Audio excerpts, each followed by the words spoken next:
Jokowi yang saya ajari dia melawan Mega. Lihat ini apa diajarin satu, prakteknya 10. Bukan dari saya terutama ya atau kami dua mengatakan Jokowi pembohong, dirinya sendiri memproklamirkan dirinya sendiri. Iya. Dan saya kehilangan berapa, Ban? 272 juta sebulan untuk menjadi manusia Merdeka. Karena saya nggak mau bergabung sama orang munafik, orang pembohong, orang culas, orang licik. Pasangan capres dan cawapres itu ditentukan oleh partai politik atau gabungan partai politik. Jadi silahkan tanyakan saja ke partai politik. Itu wilayah parpol. Ternyata ini pembohong besar, Siapa, Bang? Pak Jokowi. Kalau dia memilih menjadi buruk, itu artinya dia punya watak yang bagus. Dia memilih jadi buruk. Dia memilih jadi bajingan. Oke, jadilah bajingan yang bermutu. Bayangkan Agus Raharjo ketua KPK mengakui dia dipanggil ke istana dan dimarah-marahi.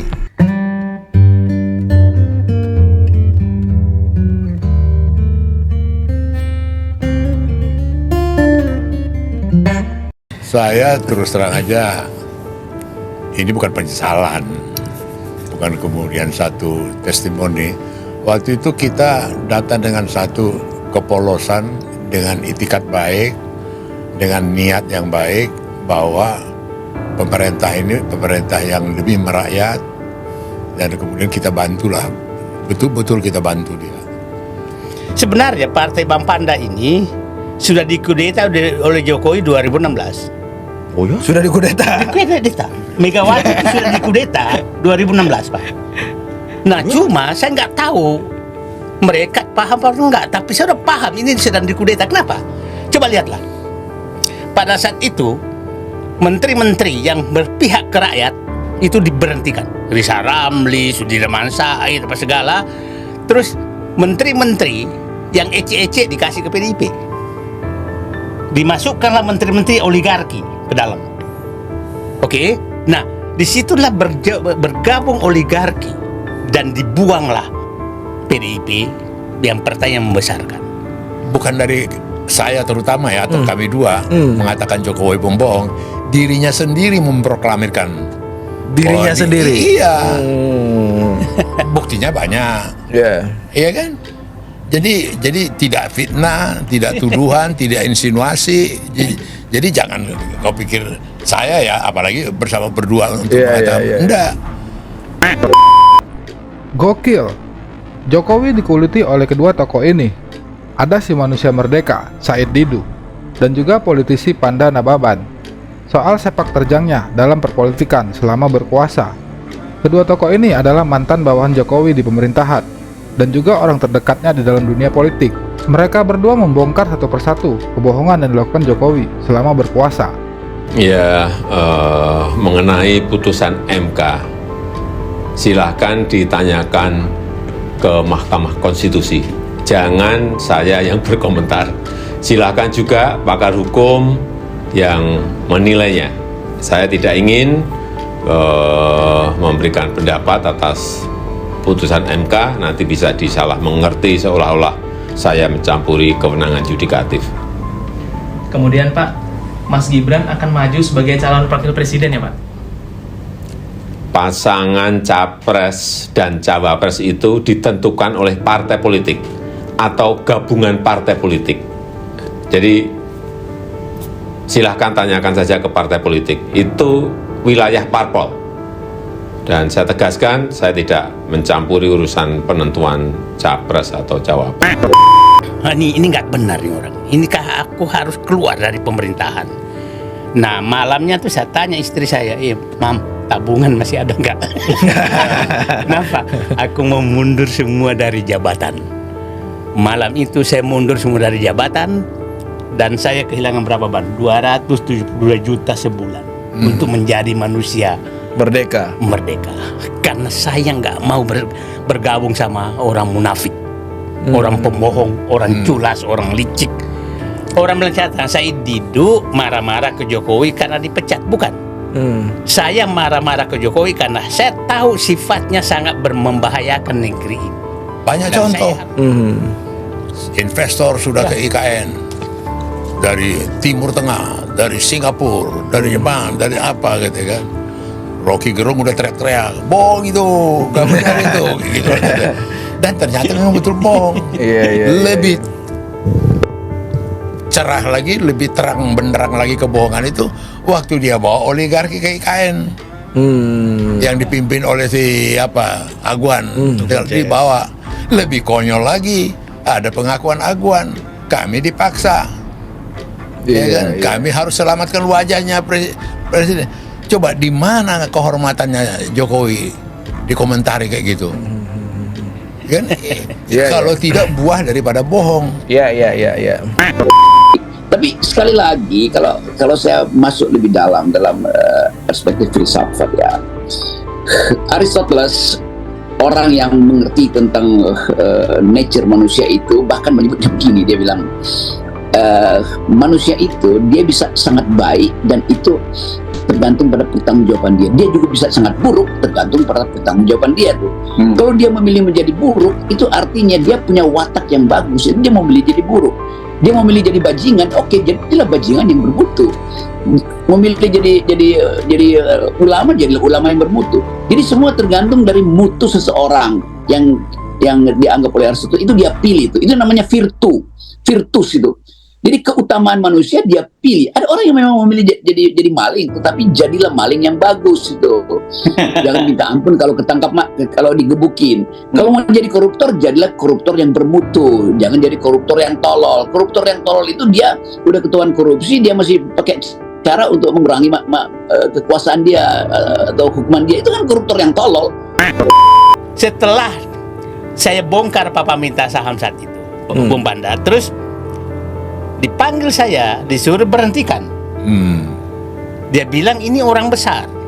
Marah saya. Pada saat itu kan Setia Novanto apa segala, ya kan? Ini nggak bisa, ini harus dilawan. Abang minta diberhentikan sama Pak Jokowi? Nggak diberhentikan kasus itu. Oh. Jadi saya bilang, oh orang ini ternyata ini pembohong besar. Siapa bang? Pak Jokowi. Maksudnya di publik seakan-akan baik, ternyata nah ini juga. Nah yang menarik Bung Panda adalah pada saat itu kan yang disebutkan kan terlibatkan Reza Khalid kan. Tahu-tahu nikah anaknya di Solo. Itu orang ini tamu VIP, foto khusus. Gimana logikanya saya bahwa ada orang yang sedang merampok negara jadi tamu VIP presiden gitu loh. Nah di situ ini nggak bisa dipercaya. Nah disitulah saya menjadi manusia merdeka. Dalam soal ini, dia ini mengambil hati atau katakanlah menjilat kepada Mega Jokowi itu buat aku fantastik. Luar biasa tuh. Iya, pengalaman aku. Misalnya, saya belum bicara dengan ibu. Mas, kenapa nggak diambil tindakan ini? Nanti saya bicarakan dengan ibu. Dengan saya itu berkali-kali dia. Siapa yang nggak terharu? Bayangkan Agus Raharjo, ketua KPK, mengakui dia dipanggil ke istana dan dimarah-marahi. Itu spektakuler pengakuan dia itu. Dibikin liwat begitu aja. Nah itu sekarang siapa? Ya tukang bohong. Itu loh. Dan belum lagi cerita yang lain-lain. Yang mobil SMK sudah banyak yang nawar, sudah banyak yang ini gitu ya. Banyak lah, bukan mau kita inventarisasi, banyak gitu loh. Aku gigit gitu ya.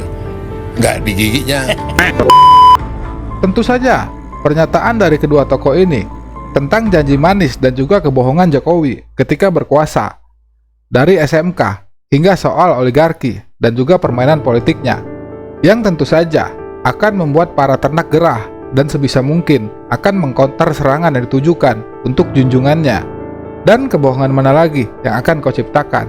Akan kita nantikan reaksi dari para ternak yang sudah pasti akan membuat episode perpolitikan ini semakin bertambah seru. Itu kan ada pertanyaan dari wartawan mengenai menteri boleh kampanye atau tidak. Saya sampaikan ketentuan dari aturan perundang-undangan. Ini saya tunjukin Undang-Undang nomor 7 tahun 2017 jelas menyampaikan di pasal 299 bahwa presiden dan wakil presiden mempunyai hak melaksanakan kampanye. Jelas. Jadi yang saya sampaikan ketentuan mengenai undang-undang pemilu. Jangan ditarik kemana-mana. Ya. Kemudian juga pasal 281 juga jelas bahwa kampanye pemilu yang mengikut sertakan presiden, wakil presiden harus memenuhi ketentuan, tidak menggunakan fasilitas dalam jabatan kecuali fasilitas pengamanan, dan menjalani cuti di luar tanggungan negara. Enggak, kalau saya tuh sempat juga terbohongi sama dia. Oh, Saya kan 2014 1,5 tahun di dalam Iya. sebagai staf khusus Menteri SDM. Kalau Bang Panda kelihatannya lebih lama. Jokowi mengatakan dia tidak bisa memasukkan Luhut karena Mega menolak, Oh. Surya Paloh menolak, Yusuf Kala menolak. Itulah pelajaran pertama ke Jokowi yang saya ajari dia melawan Mega. Lihat ini apa Iya, kita iya, ini. Diajarin 1, prakteknya 10. Iya. Diartikan bahwa dia mengkudeta kita, enggak juga. Dalam arti kata bahwa dia pintar memainkan peran dan juga sandiwaranya yang ini itu bukan berarti. Jadi apa yang diperlakukan ke dia, memecat dia, itu sama dulu dengan yang dilakukan kepada Arifin Panegoro, sama dengan Laksamana Soekardi, segala macam, melanggar partai keluar. Nah itu fakta. Nggak bisa Bang Panda yang mengerti politik paham betul itu terjadi, bahwa itu terjadi. Istilah saya surat perintah Solo 13 Oktober itu lebih dahsyat dari dekret Presiden 59 dan Super Smart 66. Nah, saya berharap suatu saat Pak Mahfud MD cerita supaya orang ini berhenti berbohong, supaya orang ini jangan mewariskan. Kan sekarang saya nggak pernah punya ide kok 3 periode. Nah, suatu saat akan kebuka semua. Ini akan kebuka semua. Jadi teman-teman sekarang yang merasa sekarang banyak sekali berkuasa selama Jokowi, tunggu aja waktunya. Ini pasti akan terbuka. Nggak bisa ditutup. Saya orangnya sengaja sekarang mencoba menyebutkan nama supaya beginilah.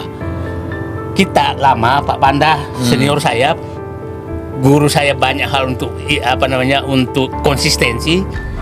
Kita tidak boleh lagi hanya menyatakan bahwa ini tanggung jawab presiden. Orang-orang yang terlibat dalam pengambilan keputusan itu kita harus berani menyebutkan namanya, bahwa Anda bertanggung jawab. Anda bertanggung jawab. Jangan Anda berlindung terus sebagai pejabat yang bebas dari tanggung jawab. Oke. Sangat ini karena kalau nggak ada yang PDIP mempertahankan konstitusi tidak boleh 3 periode, negara udah hancur. Itu kita. Anda boleh suka atau tidak suka Ibu Megawati, tapi dia berkali-kali menyelamatkan negara, termasuk yang terakhir. Ini testimoni di depan Pak Didu, biar Pak Didu juga bisa memaafkan kita. Kan diam-diam Jokowi menganggap bahwa menjadi kolonial itu yang memungkinkan dia bertahan, yaitu divide et impera. Yang dilakukan Jokowi persis politik kolonial, memecah belah PDIP, memecah belah Demokrat, memecah belah PKB, memecah belah apa partai yang nggak dipecah belah oleh Jokowi coba. Jadi sempurna Jokowi hidup di gedung-gedung kolonial dan sempurna dia praktekkan politik kolonial, divide et impera. Terima kasih.